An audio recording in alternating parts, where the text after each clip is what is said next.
Hey everyone! This is the top of my dog's head. He's joining us for now.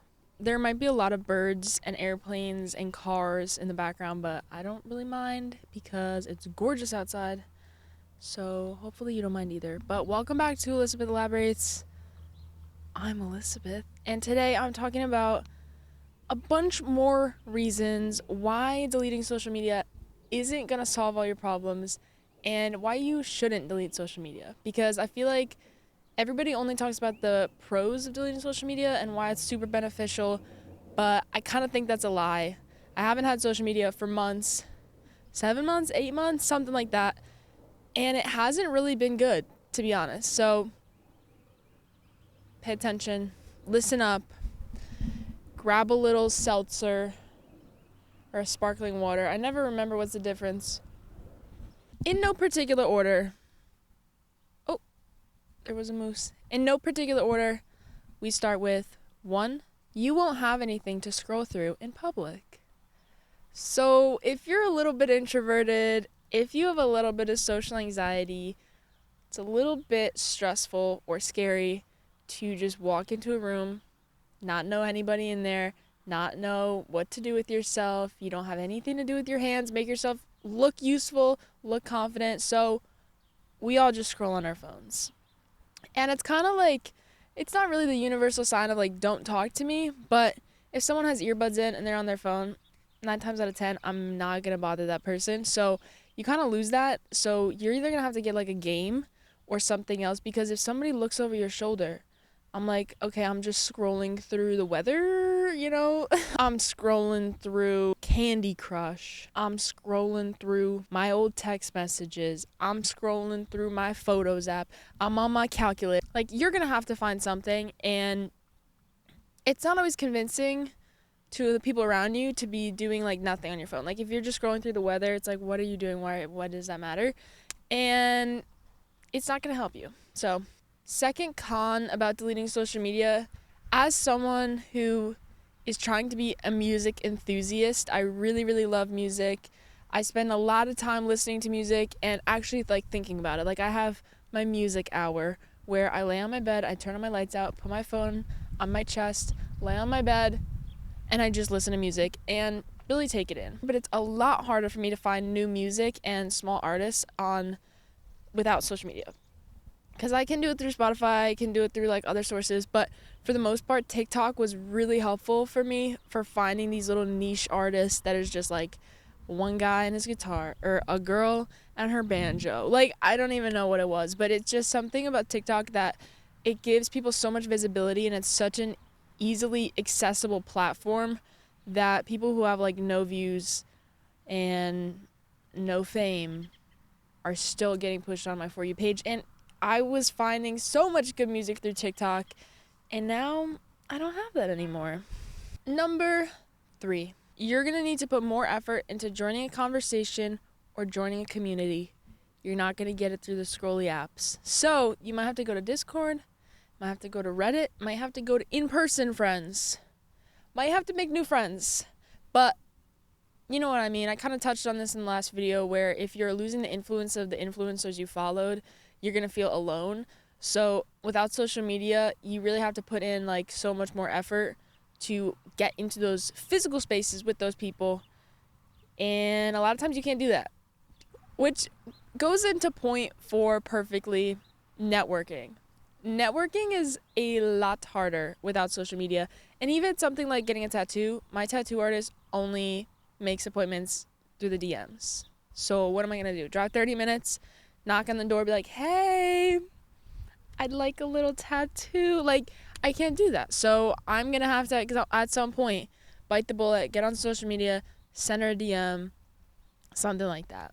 In the same vein of networking is also like reconnecting with people. I don't have most of my followers' numbers. So most people I talk to on Instagram or in any other platform, I just don't talk to them anymore. So I feel a little bit like a bad friend, but you just have to put more effort in, as I said, to reconnecting with people. Also, people you just meet who you don't necessarily want to give your phone number to, but you're like, hey, here's my Insta, here's my TikTok, you can't really do that. So you only have the option of being like, here's my email, here's my LinkedIn, or here's my phone number. And frankly, I don't want to do that with pretty much anybody. I'm getting more comfortable. I'm getting a little scrunched up here. Sun is going down.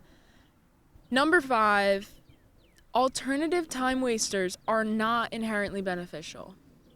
You will delete your social media and you'll think, I'm going to get 5 hours of my day back. You absolutely will not get 5 hours of your day back. You're going to be sitting around being lazy. You're going to sleep in a little more. You're going to go to bed a little bit earlier. And you're going to just be doing whatever you're doing. Can't keep track of that time still. You have to put in concerted effort to try to save back that time. Because for me, literally months, I was like, this is not working. This is not curing any of my problems. It took me months. 7 months in, I am finally at the point where picking up a book is kind of second nature instead of picking up my phone. And I feel like that's only because I made it my New Year's resolution to read like a book a week. So unless you're really trying to like commit to a new goal to fill in that one time block, social media most of the time is such an absent habit, like an absent-minded habit, that you're not even going to notice what you're doing with that time instead. So yeah, I was doing a ton of crosswords, a ton of Sudoku, games on my phone. Then I just watched a bunch of YouTube. I watched more TV. So those things aren't necessarily inherently bad, but they're not really the goals I had to fill my time instead. Like, I wanted to be doing more productive things. I wanted to be doing better habits, better hobbies. And that time just still slipped away. Number 6, coming in hot, probably one of the worst ones ever for deleting social media, is that people... Hey! Stay. Alright. Sorry. Didn't mean for him to kiss you on the lips. Anyway, people are gonna take personal offense to you leaving.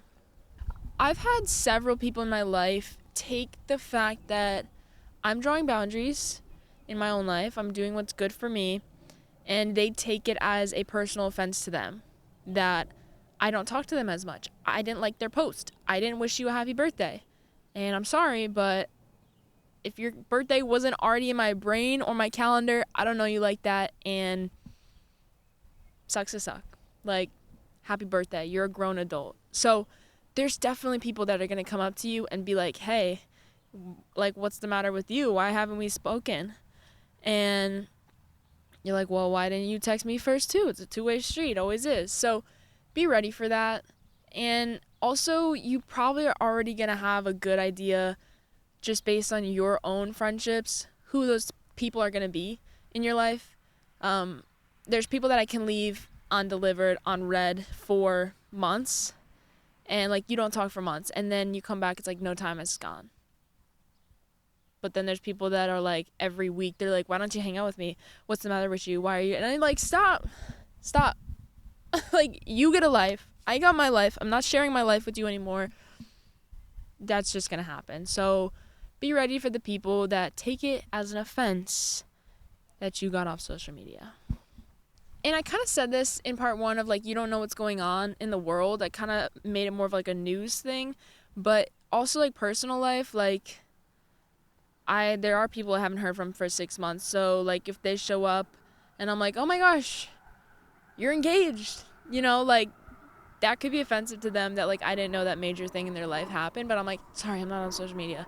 And then you're going to feel like you're so superior to everyone because you're always like, I'm not on social media. And you don't mean it like that. I don't mean it like that ever. It's an apology. It's me trying to fill in the gaps in my life. So you're not going to know what's going on in your friend's life. And if they're kind of like, they hold you to that. Like, be a good friend, be there for me, know every detail. You can't. And you're going to have to ask, what have you been up to this entire month that I haven't seen you? So good luck with that, guys, but it's kind of worth it.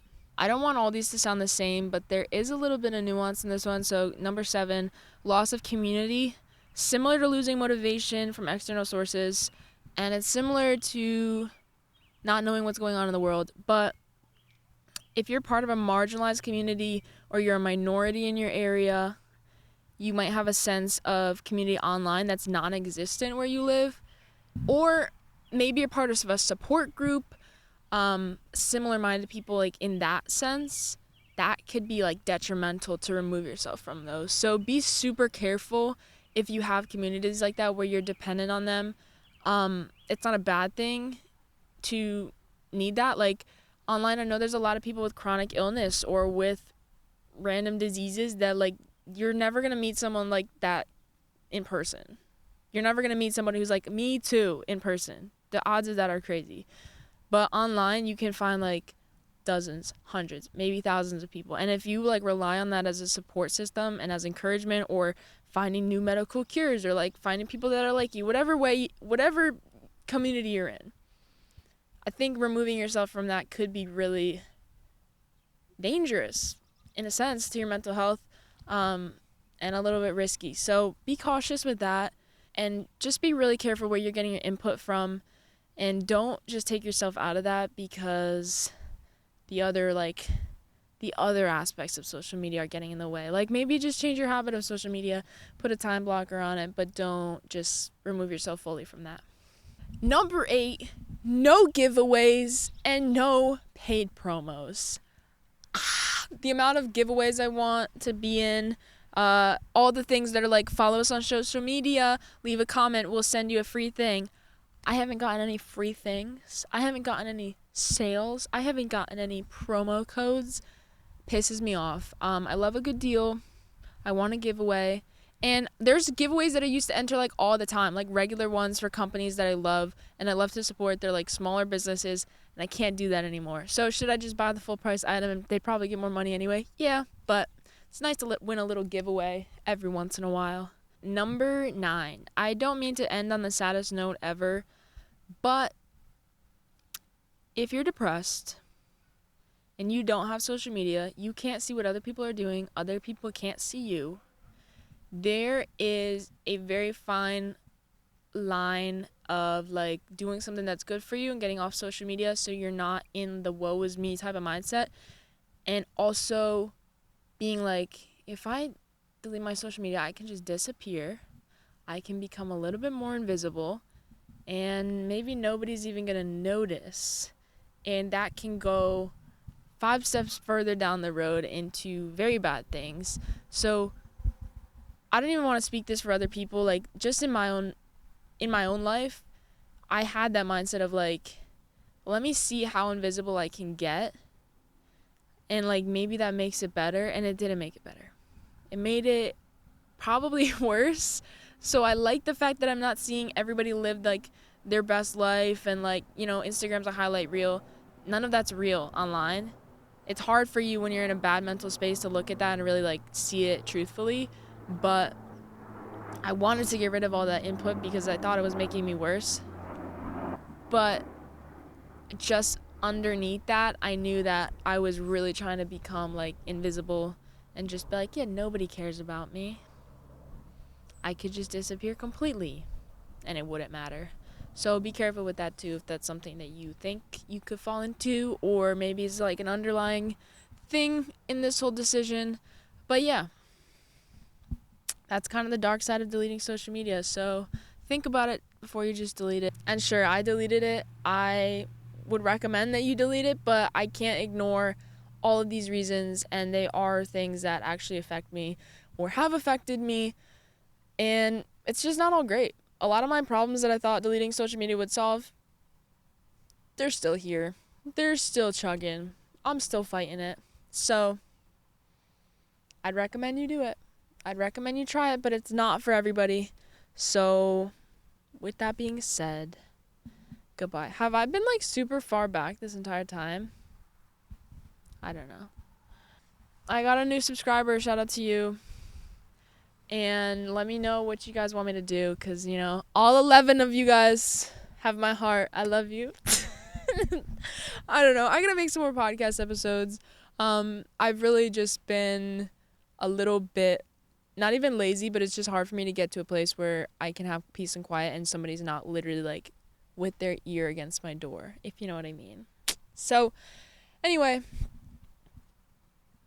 enjoy the summer, enjoy the weather. Cheers. Goodbye.